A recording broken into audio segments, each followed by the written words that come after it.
This is the Lone Crater YouTube. We hope this video helps. Determine eligibility first. You must show immediate harm, stalking, harassment, or threats to qualify for a restraining order. If you are in danger, ask police for a report and request an emergency or temporary order that often takes effect the same day. Locate the civil or family court that handles protective orders in your county. Many courts accept walk-ins.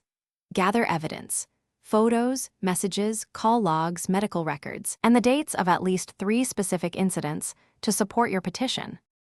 Prepare the required forms. Complete the petition and any accompanying intake forms with accurate names, addresses, and a clear description of recent incidents. List at least 3 specific incidents with dates, times, locations, and witnesses if available. Include supporting documents like photos and medical bills. Ask the court clerk about filing fees.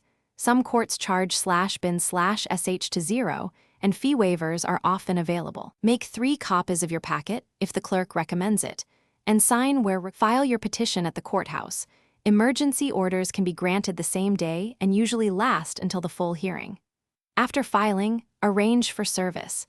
The respondent must be served by a sheriff, process server, or other approved method, and you must file proof of service with the court. Note service dates on your records. Attend the hearing with original evidence, witnesses, and a timeline. Hearings commonly occur between 10 and 30 days after filing and decide whether a long-term restraining order is issued. Thanks for watching. Consider subscribing if we helped you.